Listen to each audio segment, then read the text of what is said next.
estamos en comunicación con Laurana Malacalza, que es subsecretaria de Abordaje Integral de las Violencias por Razones de Género del Ministerio de Mujeres de la Nación. Muchas gracias, Laurana, por estar con nosotros. Belén Martínez y Pablo Vicente la saludan.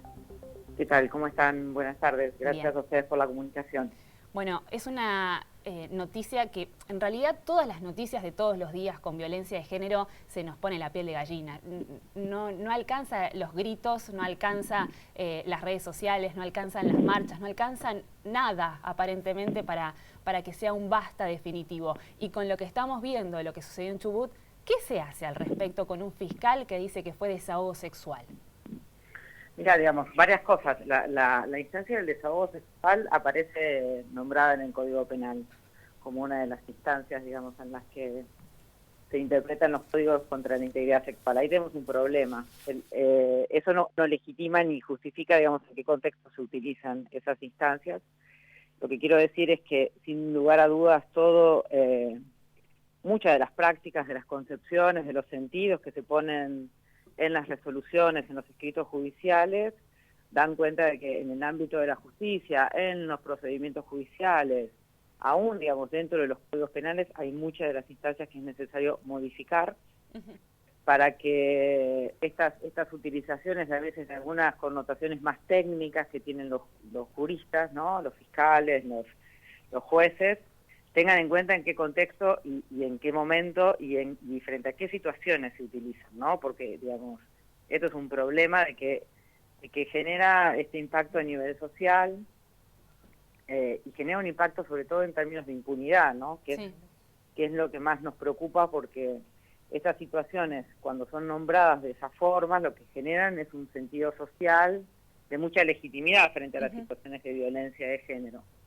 Entonces, eso es precisamente es parte de una concepción y de una forma de pensar, digamos, las intervenciones que se hacen desde la justicia, de que tienen efectivamente un efecto social, lo que dice un fiscal, lo que dice un juez en una sentencia, en un escrito judicial, por la legitimidad que todavía tiene, digamos, el derecho como una instancia para resolver los problemas sociales. Entonces, nos preocupa, sin duda, digamos, ese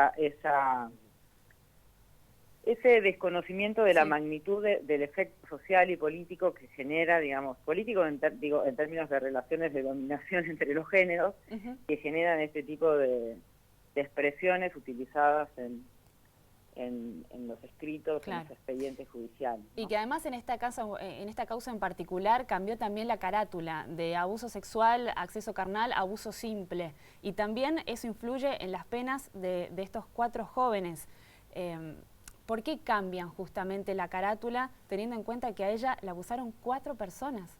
Mira, yo ahí no puedo, digamos, darte una opinión como funcionaria pública sobre la actuación de otro ámbito del Poder Judicial, sin además haber visto la causa ni los fundamentos, porque es de una joven menor de edad, entonces eso no tiene difusión pública. Yo no vi esto que vos estás nombrando, entonces no puedo hacer una intervención, digamos, al respecto sin haber tenido conocimiento sobre eso, de por qué cambian una forma de caratular la causa. Lo que sí puedo decir, digamos, y que eso es lo que genera el repudio social, claro, y que genera la indignación, es que esto genera un contexto de impunidad que promueve en muchas situaciones también que las situaciones de violencia de género vuelvan a ocurrir, ¿no? Claro. A veces cuando nos preguntamos por qué se reiteran las situaciones de violencia de género, se reiteran también porque muy por lo bajo aparece, digamos, cierta tolerancia que se construye a través del discurso mediático, que se construye a través de las publicidades, que se construye a través de los escritos judiciales, de lo que aparece de una noticia que va legitimando que las situaciones de violencia se toleren, se las ningunee, se las dé como parte de algo que no tiene, digamos, ningún valor ni para la justicia, ni para el mundo de lo público, entonces genera que estas situaciones de violencia vuelvan a ocurrir. Y evidentemente que la capacitación, la ley Micaela tiene que estar también en el Poder Judicial, ¿no? Tiene que llegar también a ese poder y que todos tengan esa capacitación de género para darle esa perspectiva que corresponde. Sí, digamos, sin dudas la capacitación es central. Sin duda los diseños institucionales del Poder Judicial son muy importantes, la creación de áreas de género, la creación por ejemplo, la sistematización de jurisprudencia que dé cuenta de cómo utilizar todos los antecedentes de buenas prácticas en intervenciones judiciales que hubo. Hay un montón de actuaciones que corresponden al Poder Judicial en materia de adecuar todos sus procedimientos, sus prácticas, la formación de los operadores y funcionarios judiciales, como para precisamente no generar estas condiciones de legitimidad en que muchas veces, yo insisto, se vuelven a sostener nuevos hechos de violencia y que generan eso, ciertos niveles de tolerancia frente a la violencia. Laurana... Y de justificación de la violencia, ¿no? Que eso es también como, bueno, esto por algo habrá sido. También este tipo de sentencias, de prácticas judiciales, de utilización de algunos procedimientos más técnicos impactan en eso, ¿no? Laurana, sabemos que el caso del fiscal, de Fernando Rivarola, no es el único, tomó conocimiento público por la gravedad de los casos. Lo menos que podemos decir es que atrasa o que encubre a alguno de los partícipes en este hecho y ya tiene varios juicios políticos en contra. De hecho, hay uno dando vueltas por peculado. ¿Qué se hace con este tipo de personas dentro del Poder Judicial? Se supone que la justicia tiene que estar para justamente brindar eso, justicia, y no tener este tipo de reacciones. Bueno, eso es lo que te decía, digamos, al inicio respecto a las responsabilidades que cada uno de los poderes tenemos en cómo abordar los temas de violencia de género. Desde el Poder Ejecutivo, nuestra responsabilidad es armar un plan nacional contra las violencias y ponerlo en marcha. Desde los otros poderes se tiene que avanzar en incorporar en los diseños, esto que decía, en el diseño institucional, en los procedimientos, y cuando hablo de procedimientos hablo en términos también de cómo se evalúan, cómo se monitorea el accionar de los jueces, de los fiscales, en la incorporación de la perspectiva de género, en sus escritos, en sus sentencias. Eso es parte, digamos, de las acciones que el ámbito del Poder Judicial puede y tiene que incorporar también de acuerdo a sus obligaciones como parte del Estado argentino. Quiero decir, digamos, frente a estas situaciones, yo me acuerdo, vamos, antes de haber asumido en la función, yo estuve como muy cercana a la causa de Lucía Pérez, y el impacto que generó la sentencia de Lucía Pérez, todos lo recordamos muy bien, hizo que se hiciera un pedido de juicio político a quienes integraron el tribunal. Hubo claro, pedidos de sanciones, de capacitaciones por parte de los organismos internacionales. Bueno, digamos, eso es lo que se tiene que avanzar para demostrar desde los distintos poderes del Estado un compromiso real sobre la situación de violencia de género. Laurana, lo que pasa también es que nos da la sensación que las capacitaciones, todo este movimiento que se genera en las redes, en los medios, llegan justamente después de todo lo que sucede, ya con el diario del lunes. Por eso te insisto en esto, en el diseño institucional es ¿cuántas áreas de género especializadas existen en los poderes judiciales? Muy pocas, muy pocas, realmente es muy pocas. Las que están en funcionamiento quizás tienen muchos problemas de unificación de criterios en cuanto a cómo tienen que investigar, juzgar los casos de violencia de género. ¿Cuántas áreas de las cortes y de los ministerios públicos fiscales de las provincias tienen áreas específicas de género?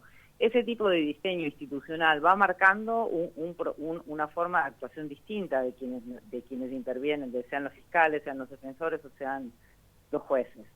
Eso es lo que me parece, digamos, que es una gran ausencia del Poder Judicial, establecer procedimientos de intervención, emitir desde los organismos centrales del Poder Judicial indicaciones de qué significa investigar con perspectiva de género, qué significa juzgar con una perspectiva de género. Es mucho más allá que una capacitación de 2 horas, sin duda. Pero bueno, eso tiene que ir acompañado con definiciones que le corresponden al Poder Judicial. Los datos son espeluznantes. Más de 1.400 mujeres murieron desde el primer 3 de junio, ¿no? De Ni Una Menos, que se hizo allá hace 5 años atrás, y lo fundamental de tener un ministerio específico de mujeres, de diversidad y género para seguir trabajando, instruyendo desde todos los ámbitos, ¿no? Desde todos los poderes, como también el de la comunicación. Tenemos que aprender mucho también en poder comunicar estos casos y además de comunicar, en informar, también la educación en la escuela, en todos los ámbitos. Es algo que tiene que implicar en todo. Yo estaba anoche, antes de acostarme muy tarde, recibiendo un comunicado que habían armado unas organizaciones feministas en Humahuaca por la muerte de una artesana militante feminista un día antes mientras estaban los preparativos para el armado del 3 de junio. Y precisamente lo que las organizaciones denunciaban era el tratamiento mediático de esa situación, ¿no? De cómo se aparecieron en los medios de comunicación información que no era real, cómo pasaron determinadas imágenes. Claro. De eso hablo, digamos, como la responsabilidad de que tenemos a todos los niveles de no generar acciones que te legitimen y que te pongan, digamos, y que te espectacularicen las violencias, ¿no? Como si fuese parte de un espectáculo público. Porque también lo que hace eso es que te vas acostumbrando, de que lo vas ninguneando, lo vas naturalizando, y lo que menos puede ocurrir frente a las situaciones de violencia de género es naturalizarlas o legitimarlas de ninguna manera, porque eso es lo que genera el clima de impunidad que te permite que los nuevos hechos de violencia vuelvan a ocurrir. Bien. Entonces, me parece que eso es clave. Por supuesto que el Estado tiene una responsabilidad mayor, pero que también, digamos, esa responsabilidad es mucho más compartida, sobre todo con los medios de comunicación, por ejemplo. Bien, bueno, muchas gracias por tu tiempo y por todas tus palabras, ¿no? Frente a esta situación que estamos viendo en Argentina de violencia machista de ayer, del 3 de junio, y también en estos casos específicos que estuvimos hablando de Chubut. Muy amable. Bueno, por nada, adiós. Hasta luego. Gracias. Laurana Malacalza, justamente subsecretaria de Abordaje Integral de las Violencias por Razones de Género del Ministerio de Mujeres de la Nación. Ayer, 3 de junio, marcha cibernética fue, ¿no? A través de las redes sociales, dando a conocer nuevas cifras que la verdad son muy tristes, las que están en las noticias, y que, como siempre decimos, ¿no? Esos números son personas, hay familia del otro lado que se queda sin su mamá, hay familias que sufren, y que esa violencia machista realmente hay que erradicarla.